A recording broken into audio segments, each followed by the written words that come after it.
Hey guys, Real Fun Marsh here, and today we're going to be making a video on the Kato HM1 track and basically all my other train stuff, except for a few things. But yeah, let's get into it. What I'm going to do is get into this. Alright, so obviously, you all know, waiting a long time for this. I'll have to do this one two-handed. Very long time, got delayed by a little bit, which was unfortunate, and here it is. It looks so good. The detail on it looks amazing. Let's get it set up. Curve part should have 8 curves like this. There should be 16 in total, and they have these little easy snap pieces right here. They make it easier to snap on and easier to snap off. One curve right here all the way around, and it's going to go under my bed and come out right here, right around there. Setting up the rest of this just to make it go by a little quicker. I have it all the way set up fully all the way around me. It comes with this. You can slide your engines and freight cars onto the track with it. The control box, very light, but yeah. And then these 2 cords that go with this to hook it up to this track to put power to your track. I have all that hooked up. We can look at our freight cars. So I have more under here.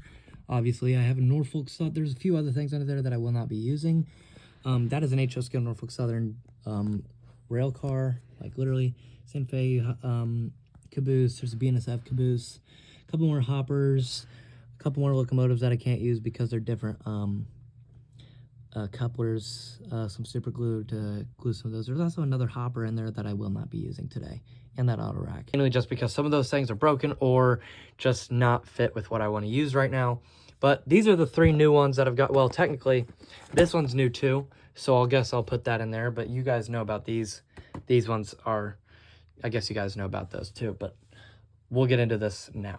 Looking at is the Cargill Foods Corn Sweeteners tank car. Made by Intermountain. It was very highly detailed. It looks amazing and is one of my favorite freight cars on the way out. Has a lot of lettering and numbers and all of that on here. It gets very small, very hard to read. It does say stuff, but is, yeah, just very hard to read. Both sides are like this. I plan to get more of these Cargill because on my future layout, I want to have Cargill as one of the main, like, companies on my layout. The car we're going to take a look at is this Walthers Trainline Norfolk Southern Gondola. This is a Norfolk Southern Gondola. My girlfriend bought this for me for my birthday, I believe. Yeah, for my birthday. And it is just an amazing freight car. Obviously, it's Norfolk Southern. I absolutely love Norfolk Southern. So yeah, this is a very awesome car and it will go amazing on my future Norfolk Southern layout. But yeah, this is from Walthers. It is amazing. And we'll move on to the next car. Take a look at is this BNSF 3-bay covered hopper. It is 60 feet long. Real quick, I'll go through the prices. This one was about 30 bucks. This one was about 32.29, one of those two. This one was $50, but it is an amazing freight car. This is one of my favorite cars on the layout, or in my collection. It looks amazing. I love the yellow side markers on this car. I love BNSF, probably my 2nd or 3rd favorite railroad company. But yeah, this is the 60-foot Walthers BNSF covered hopper. But yeah, moving on to the next one. We're going to take a look at is the brand new Norfolk Southern 60-foot high cubed box car. I have not ran this one. This one hasn't ran on tracks yet. This one hasn't ran on tracks. This one hasn't ran on tracks. And this one have not ran on tracks yet. So we're going to see them all run for the first time today. It is very nice, very detailed. For Walthers, you know, they're not crazy expensive like scale trains is and stuff. But they have good quality for just the right price, for budget price. And has the detail that you need for that. It is just perfect. Definitely one of my new favorite freight cars on the way out. Obviously, I just got it. But yeah, this is one of my favorites now. $37, I believe. What I'm going to take a look at is this Interstate Asphalt Trinity tank car from Walthers as well. The rest of these are all from Walthers. Dad got me this one, and it was probably about $32, I believe. This one is very cool. I absolutely love this one. This is one of my favorite cars on the layout. All these cars are realistic. All these are the main realistic ones. That's another reason why I wasn't going to use those ones. There are a few that I have sitting over here that don't have a box that we got a very long time ago that I will be using, that are on the realistic side. Just the other ones aren't super realistic, except for the auto rack. But yeah. So this thing is very awesome. Great detail. It is a very nice car. Very long. But yeah. Moving on to the next one. The last three. This is funny too, because my dad also got me this one as well. This was my first Walthers product that I ever owned. This one was probably 30 bucks, something like that. So yeah, this one's really nice. Very awesome car. Obviously we have this exact same one, just in the BNSF colorway as well now. Which obviously I plan to keep buying more train stuff. I will say that I did, while you're looking at the details and stuff on this car, I did just order some UPS trailers, because I'm 53-foot trailers, and I'm also going to buy some piggyback carriers for them. So yeah, I'm gonna do that. I'll also get 45 foots as well, because I want a UPS, this giant, a lot of UPS on my layout. So moving on to the next car. Great car that we have is a 50-foot Conrail New York Central box car. Bought this one in July of 2025, so I haven't had it for too long. Very nice car, very detailed. You will see this one running on the way out, obviously. But yeah, this one's very awesome. Not too much to say, but it is one of my favorite cars on the layout, or in my collection. All of these ones are my favorites. But this is the last car in the layout that we're going. Well, I guess there's 3 others that we'll talk about that I have a box that I'll do right after this. For the other 3 cars, we have a CP Rail box car from a Bachmann train set. Same as this Union Pacific one and this Rio Grande. I believe these all 3 are Bachmann. I know these 2 are. Not sure about this one, but this is a 2-bay coal hopper. But yeah, these are the other 3 cars. Obviously, they're not like these ones. Like, these are my favorites, but these are like my top 10, because, you know, we have 4, 3, 3, 6, 10. These are my favorites. And now we're going to go on to the locomotives. For some Bachmann locomotives, we have a BNSF GP40-2, I believe. Yeah, this is in that train set that I got. I got this from my grandparents a few years ago. And yeah. And then this one we've had ever since like 2000, probably 2010. Probably around that area.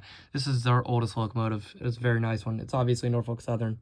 But yeah, this is a high hood Norfolk Southern locomotive with the old logo. This next one is my favorite. It is the Walthers Norfolk Southern ES44AC Evolution locomotive. And this one I bought about a year and a half ago from, it's amazing. Let's open it. This is the Norfolk Southern ES44AC locomotive. It is numbered 8024. Obviously 3 axles in the back, 3 axles in the front. So it's a very large locomotive. Definitely my favorite locomotive there is. But yeah, this is going to be the one that we're running today. We might not run the other 2. It just all depends on time. But yeah, we're definitely going to be running this one. And let's actually get to running some trains now. The track. And then, sorry about my shadow. It'll probably get in the way here. Obviously, we're going to set this on here. Doesn't matter how well you set it on. Obviously, you got to get all the wheels on. And you just push like this. Oh.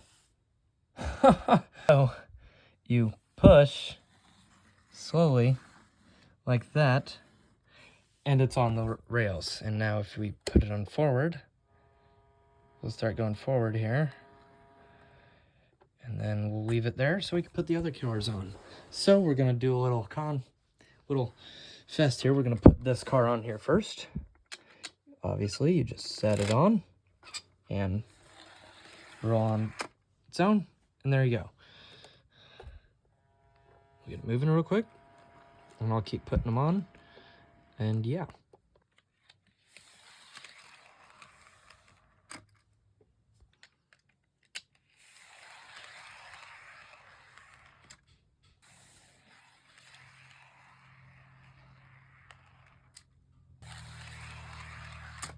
Thing is ever getting put on rails, same as some of these others. Doesn't really slide very well off that.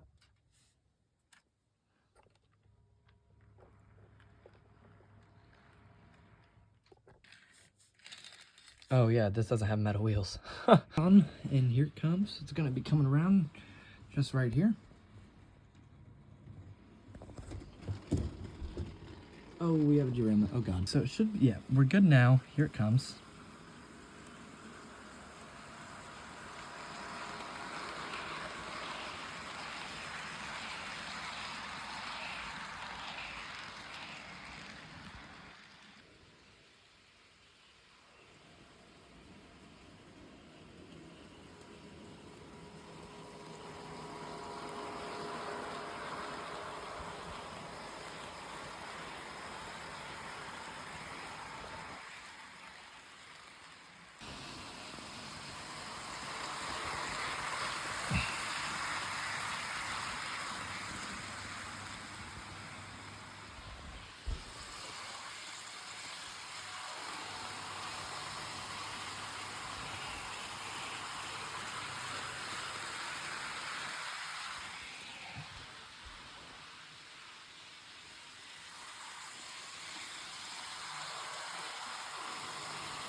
That was my review on all of these freight cars and the Kato track. Obviously I did not run those two today, but you know, it is what it is. I'll run trains more when I get more stuff. I'll do a review on more things when I get more things, but yeah, like, subscribe, and hit that bell, and that's all I got for now.